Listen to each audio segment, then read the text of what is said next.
लोकसभा चुनाव को लेकर पूरे देश भर में इस समय सियासी सरगर्मियां जो है वो काफ़ी ज़्यादा तेज़ हो गई है। वहीं पर जम्मू कश्मीर की बात करें तो जम्मू कश्मीर में पॉलिटिकल हलचल जो है वो काफ़ी ज़्यादा है, क्योंकि लोकसभा चुनाव जो है वो बस शुरू ही होने वाले हैं और फेजेस जो है वो भी अनाउंस कर दिए गए हैं, डेट्स जो है वो भी अनाउंस कर दी गई हैं।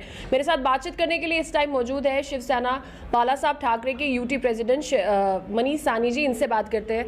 सर, आपसे जानना चाहेंगे कि जिस तरीके से डेट्स भी अनाउंस हो गई है और हर कोई पॉलिटिकल जमात जो है वो तैयारी कर रहा है, तो शिवसेना वालों की क्या तैयारी है? बिल्कुल, देखिए 2019 में जो पिछले लोकसभा चुनाव हुए थे, शिवसेना की तरफ से जो है जम्मू की दोनों सीटों पर अपने प्रत्याशी उतारे गए थे और इस भी जो है अब 2024 के लोकसभा चुनावों के लिए पूरी तरह हमारे प्रत्याशी जो है वो कमर कसे हुए बैठे हैं। नामों की सूची को जो है वो फाइनल करके हाईकमांड को भेज दिया गया है महाराष्ट्र मुंबई में और खाली उनके जो है निर्देशों का इंतजार किया जा रहा है। जैसे निर्देश होंगे उस तरीके का जो है यहाँ पर उसको हम उतारेंगे और हमारी तरफ से जो है वो पूरी तैयारी है। प्रत्याशी बिल्कुल अपने प्रचार के अंदर जुट गए हैं, खाली हाईकमांड के निर्देशों का इंतजार किया जा रहा है। मनीष जी, आपको क्या लगता है कि ये वाला जो अभी टाइम चल रहा है, तो जब अभी इलेक्शंस होंगे तो एकदम फेयर जो है बिना पार्शियलिटी के इलेक्शंस जो है, आपको लगता है, उम्मीद है कि होंगे? देखिए, बहुत बढ़िया सवाल है। मुझे लगता है कि जम्मू कश्मीर में का जो इतिहास रहा है वो भी ये बयां करता है कि शायद हमेशा यहाँ पर जो है चुनावों को लेकर उंगलियां उठती रही हैं और 2024 को लेकर हम तमाम विपक्षी पार्टियां भी जो है वो इक्वल प्लेइंग फील्ड की मांग कर रही हैं। हाल ही के अंदर आपने देखा था कि निर्वाचन आयोग के अधिकारियों ने भी जो है जम्मू कश्मीर का दौरा किया था। कश्मीर में कई राजनीतिक पार्टियों के साथ उन्होंने मुलाकात भी की, उनसे जो है वो सुझाव भी मांगे और तमाम पार्टियों का एक ही सबसे बड़ा सुझाव था कि इक्वल प्लेइंग फील्ड दी जानी चाहिए। जबकि यहाँ पर हमने हमारे साथ भी जम्मू के अंदर हमने इनसे जो है रिक्वेस्ट की थी निर्वाचन आयोग के अधिकारियों से मिलने की, मगर इन्होंने कहा कि जम्मू में किसी हम राजनीतिक पार्टी से मुलाकात नहीं कर रहे हैं। आपकी जो भी डिमांड्स है आप हमें ज्ञापन के माध्यम से भेजिए। हमने भी जो है यही डिमांड्स इनको लिख कर दी थी कि जम्मू कश्मीर में तमाम राजनीतिक पार्टियों को इक्वल प्लेइंग फील्ड दी जानी चाहिए।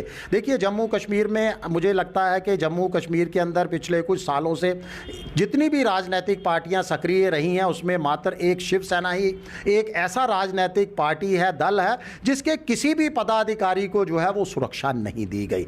लगातार जब भी हम पार्टी का विस्तार करने के लिए, प्रचार प्रसार करने के लिए दूर दराज के इलाकों में जाते हैं, खासकर कश्मीर के इलाकों में, तो हमेशा हमारे नेताओं को किसी ना किसी अनहोनी का अंदेशा बना रहता है। लगातार हम प्रशासन से गुहार करते हैं। जम्मू कश्मीर के एलजी, मुख्य सचिव, डीजीपी, तमाम लोगों से हम जो है निवेदन कर चुके हैं कि पार्टी के प्रचार प्रसार करने के लिए या पार्टी नेताओं को जो है वो फ्री एंड फेयर इलेक्शंस के लिए सुरक्षा जम्मू कश्मीर में बहुत ज़रूरी है। आप जानते हैं कि जम्मू कश्मीर एक बॉर्डर स्टेट है, अति संवेदनशील इलाका है। 35 सालों से यहाँ आतंकवाद जो है वो सक्रिय हैं, तो हमेशा खास करके चुनावों के दौरान ये आतंकवादी जो है अपनी गतिविधियों में इनकी सक्रियता बहुत ज़्यादा बढ़ जाती है, क्योंकि ये नहीं चाहते कि जम्मू कश्मीर जो है वो लोकतंत्र की तरफ आगे बढ़े, जम्मू कश्मीर शांति की तरफ आगे बढ़े। तो अपनी मौजूदगी का एहसास कराने के लिए लगातार ये कुछ ना कुछ नेताओं को जो है वो टारगेट बनाते रहते हैं। तो इसी के कारण हमारी भी जो है चुनाव आयोग से, जम्मू कश्मीर प्रशासन से अपील है कि अगर आप फ्री एंड फेयर इलेक्शन चाहते हो तो तमाम पार्टियों को जो है एक जैसी सुरक्षा मुहैया करवाए। कुछ ऐसे भी राजनीतिक दल हैं, मैं तो साफ कहूँगा कि बीजेपी है, बीजेपी की कई एबीसी टीमें हैं जिनका जो है कई पार्टियों का एक दिन पहले गठन होता है, रात को उनका गठन होता है और सुबह उनको जो है Z+ जैसी सुरक्षा दे दी जाती है, सरकारी आवास दे दिए जाते हैं, सरकारी आवास में उनके कार्यालय तक खोल दिए जाते हैं। और दूसरी तरफ शिवसेना है कि इतनी पुरानी पार्टी होने के बावजूद भी किसी पदाधिकारी को सुरक्षा नहीं दी गई।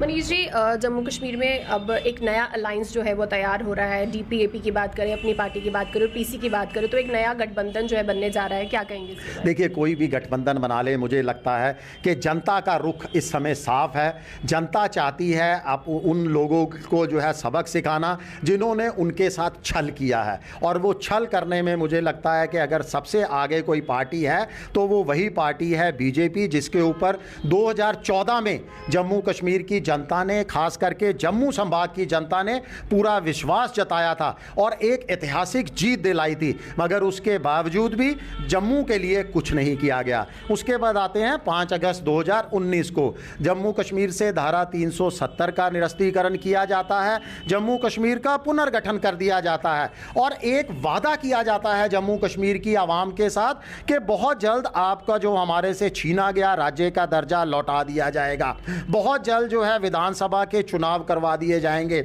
आप याद कीजिए 2014 में पिछले विधानसभा चुनाव हुए थे और 2018 में पीडीपी और बीजेपी गठबंधन की सरकार गिरी थी। आज 5.5 साल हो चुके हैं, अभी तक आप में दम नहीं है कि आप विधानसभा चुनाव करवा सको।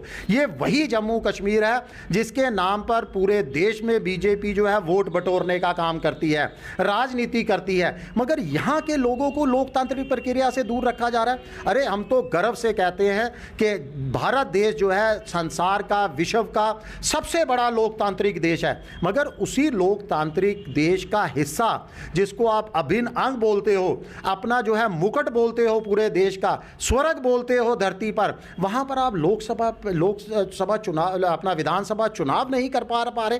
आप बताइए, विधानसभा चुनाव तो दूर, यहाँ तो पंचायत चुनावों का कार्यकाल खत्म हो चुका है, नगर निगम चुनावों का कार्यकाल खत्म हो चुका है, यानी किसी भी स्तर पर आपने लोकतांत्रिक प्रक्रिया नहीं छोड़ी।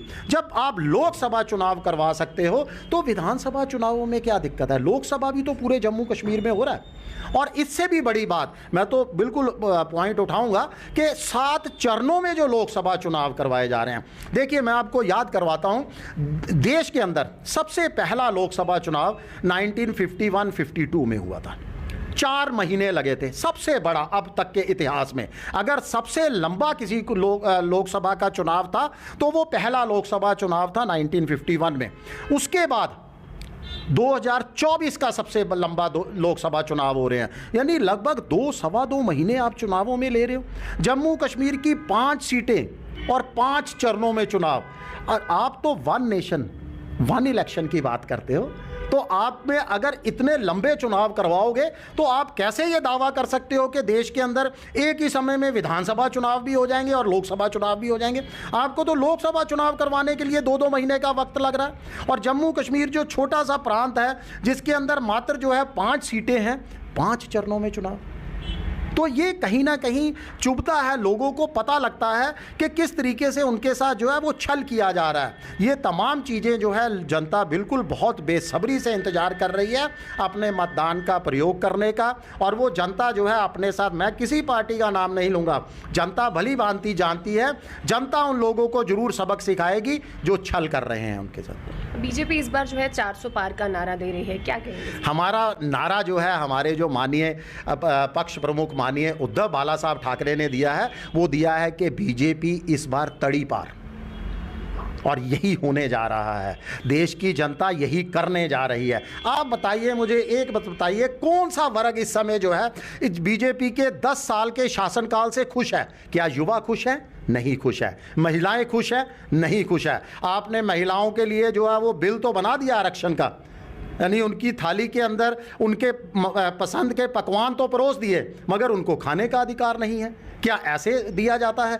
युवा, किसान खुश नहीं है, किसान धरनों पर बैठे हैं। महंगाई देश में इस समय सर्वाधिक उच्च स्तर पर है, बेरोजगारी सबसे उच्च स्तर पर है। आप बताइए, आपने 10 सालों में किया क्या? जम्मू कश्मीर से आपने धारा 370 जरूर हटाई, लोगों ने उसका स्वागत भी किया, मगर उसके बाद जो आपने उम्मीद की किरण हम लोगों को दिखाई थी, वो तो पूरी तरह से काले बादलों में तब्दील हो चुकी है। आज जो है जम्मू कश्मीर की जनता बहुत ज़्यादा परेशान है और पूरे देश की जनता भी परेशान है। अब बहुत हो चुका। आप गैस सिलेंडर को देख लीजिए, गृहिणियों को ले लीजिए। गैस सिलेंडर 450 425 रुपये का हुआ था, 10 साल पहले हुआ करता था, आज 1100 रुपये पहुँच चुका है।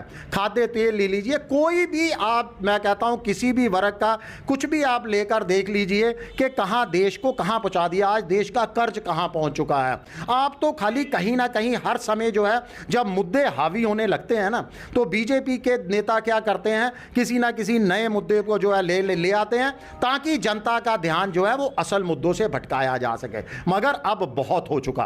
अब जनता भटकने वाली नहीं है, वो बीजेपी का दोहरा चित्र पहचान चुकी है। ये मुंगेरी लाल के सपने देखते रहे 400 पार, सपनों पर तो किसी का अधिकार नहीं है ना ही लोक निर्वाचन आयोग ने कोई ऐसी बंदिश लगा रखी है। ये 150 भी क्यों हार रहे हैं? अगर इतने ही अच्छे काम किए हैं तो पूरी इनको 550 सीटें जीतनी चाहिए ना। ये खुद 150 सिलेंडर कर रहे हैं कि हम 400 पार ही जाएंगे, और अब ये भी क्यों छोड़ रहे हैं? पूरी की पूरी 550 बताएं कि हम सारी लोकसभा की सीटें जीतेंगे। लोकतंत्र को तो आपने पहले ही ख़त्म कर दिया। चंडीगढ़ का एपिसोड किसी से छुपा हुआ नहीं है।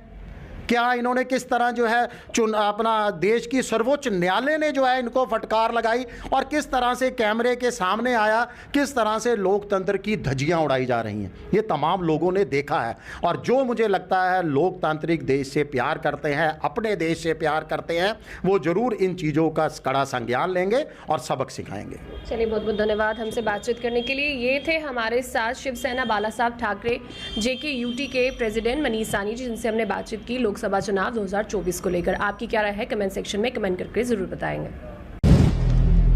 अगर आप भी लेना चाहते हैं देश दुनिया की तमाम जानकारी तो आज ही सब्सक्राइब करें हमारे चैनल को।